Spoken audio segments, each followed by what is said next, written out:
Hello everyone, myself Professor Jaya Suryavanshi, and I am going to teach you the subject that is the Database Management Systems DBMS. So in the first lecture, this is our first lectures, and in this first lectures I will cover the introductions to the DBMS. So contents we are going to cover through this lecture is introductions to the database management systems, the purpose of database systems, file processing systems, and what are the limitations of traditional file systems. Okay, so now what is the database management systems? What are the basic parameters of database systems? It is content it is related with three major things, that is the database and database management systems. So now we will discuss what is the data. Data is the information which has been translated into a form that is more convenient to process or move. It means what? Data are characteristics or informations, usually numerical, that are collected through the observations. In a more technical sense, data is a set of values of equivalent or quantitative or qualitative variables about one or more persons or object, while a datum or singular of data is a single value of the single variable. This is the basic definitions of data. In another language, we can say that data is nothing but your informations, that informations you want to store in some storage device. Okay, so these things it will be more clear when we will take one example. So now these things, remember these things, data is nothing but the informations. Okay, so next point is the database. What is the database? Database is the collections of related data, is termed as database, which is organized in a such a way that it can be easily retrieved and managed. So database is an organized collections of data generally stored and accessed electronically from the computer systems. Okay, so database is nothing but the collections of data. In database, your data is stored in a particular manner, in a particular way. Different manners is there, different structures is there. This will be discussed in the next lectures. So basically database is nothing but the collections of data in a such a manner data is stored in this database. Third one term is the database management systems. So what is the database management systems? Database management systems, that is a DBMS, is a system software which is manage the data. It can perform the various tasks like creations, retrieval, insertion, modifications and deletions of data to manage it in a systematic way as per requirement. Database systems are designed to manage large amount of data by providing security from the accidental crash of systems and unauthorized access. Database systems provide a convenient and efficient environment which used to handle the data. Database management systems is nothing but a software that can interact with the end user applications and the database itself to capture and analyze the data. So database management system is nothing but one type of the software through we can make the changes inside your store data, and basic changes you required with the store data is that is insert, delete and modified. So these are the basic terms of database management systems. Now we will take one example. So this is the example of data set. Then this is now we covered the three things, that is a database and a database management system. So this is your database. We can say that this is the collections of data. So this is your database. Inside this database, various data is stored in the form of the row and column. This is the table. Inside this table, these are the columns, that is the columns are present A, B, C, D up to F, and these are the number of rows. So 13 rows are there where the 1 to F column is there, and your data is stored inside this table or inside this data set. Now through this you will get the idea of data. Now your data is, suppose your data is order number 1, that is product is carrot, category is vegetables, amount is $4270, date of sale is 1/6/2012, and country is the United States. Means through this complete data or complete informations you can say that at that particular date you have sale such number of the product, that is the product ID, whose product ID is the 1. So this is the nothing but your data, and this collections of data, store data, is called as the data set. Now what is the database management system? Now suppose we want to make some changes inside this data set. Now you want to add another order at the order number 14. That means you required some functions to add your data, or you want to suppose delete this data, that is the order number 1 or order number 2. That means you also required some functions, and that particular functions you can do through this database management system. So database management systems is what? It is nothing but it is a software. Through this software we can interact with the end user applications and the database itself to capture the analyze the data. So these are the 3 things we have covered through this example. Now next point is, what is the purpose of the database systems? Why it is the important? Why we want to study this database system? Now the purpose of the database system is, programming language like Java, .NET are used to develop the customized software. Every software or application has its data to be stored permanently. Okay. So programming language cannot be stored the data permanently. For this purpose we have to use the database management systems. This DBMS plays a significant role in storing and managing the data.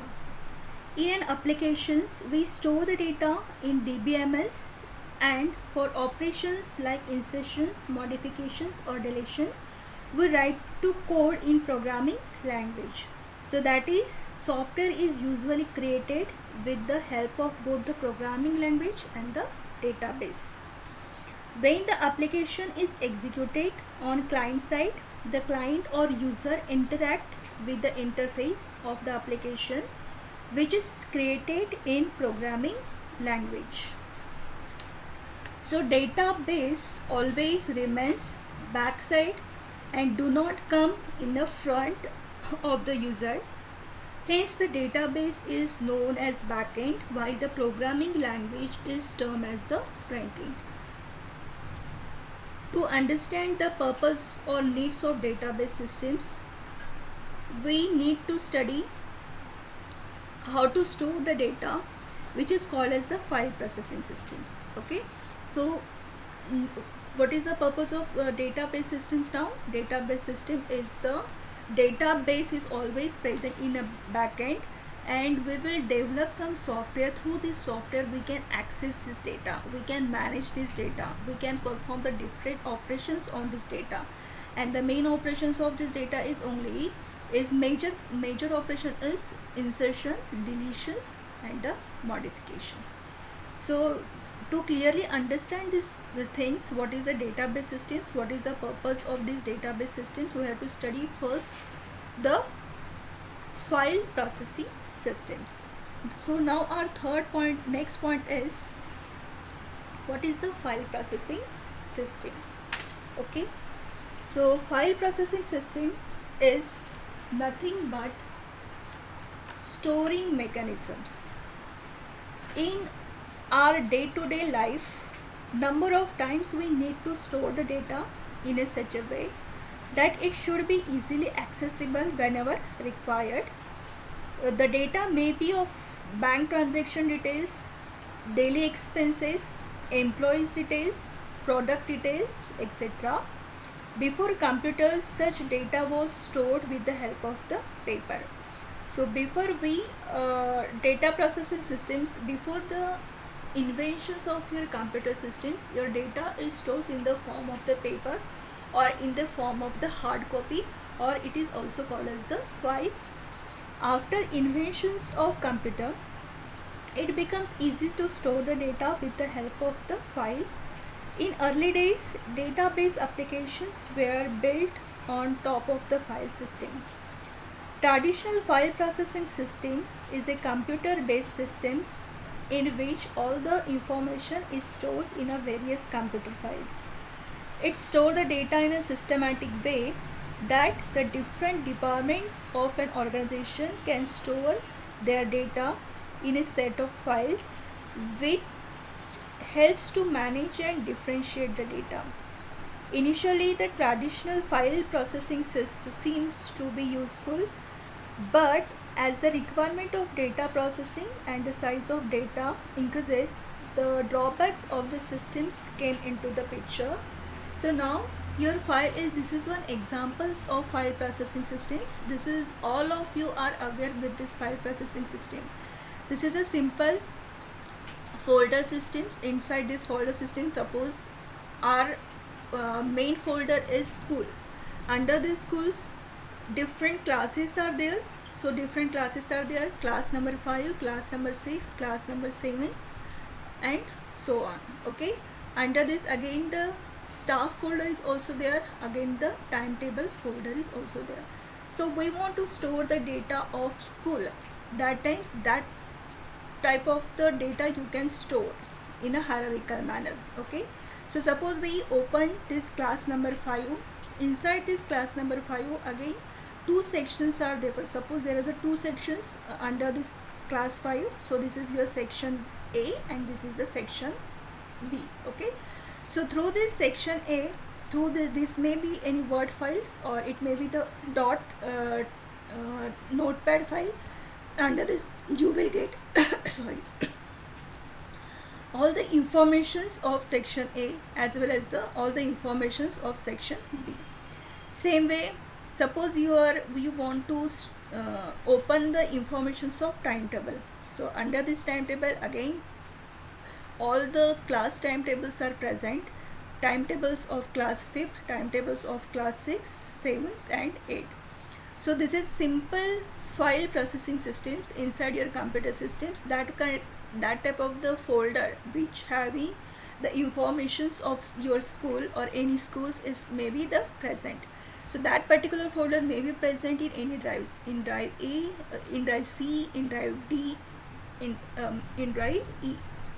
So that way we, in the previous previously the informations has been stored in a file processing system. When computer came, all these jobs become easy, but initial day these records were stored in the form of a file. The way we store in file is similar to paper in the form of the flat file. Okay, so to be simpler, in the notepad, yes, the informations were all in the notepad, with each field of the information separated by space, tab, comma or semicolon or any other symbol. So all the files were grouped based on their categories, like this is the school. Under this 5th class, class 5, class 6, class 7 and so on. So we categorize this according to your school. Files used to have only related informations, and each file is named properly. As we can see in the example, sample files has student information. Student files for each class were bundled inside a different folders to identify it quickly. All the files were grouped based on their categories.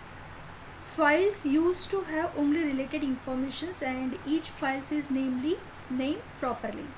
As we can see in this example, file has the student information. Student files for each class were bundled inside a different folders to identify it quickly. Okay, so now if we want to see the specific student details from a files, what we do. Suppose this is student information, student dot dat data files. Okay, so now we want to see a specific student details from the files. What do? We know which files will have the data. We open that files and search for these details. So fine, here we see the files. We can open it and search for it, but imagine, suppose we want to display the student details in a UI. That is, now how will we open a files, read or update it there? So suppose we want to update this informations, whose student informations using the student information ID. So that times there are the different programs like C, C++, COBOL, etc., which helps to do this task. Using this programming language, we can search for files, open them, search for the data inside them, and go to the specific line in a file. We can update, add, delete the specific informations.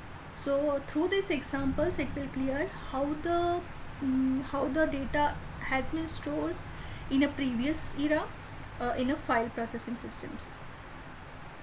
But there are a lot of limitations of this file processing systems. We have listed here all the disadvantages of file processing systems. Now one by one we will discuss these things. What are the limitations of file processing systems? Okay, so this limitations we will discuss in a next lecture. Thank you.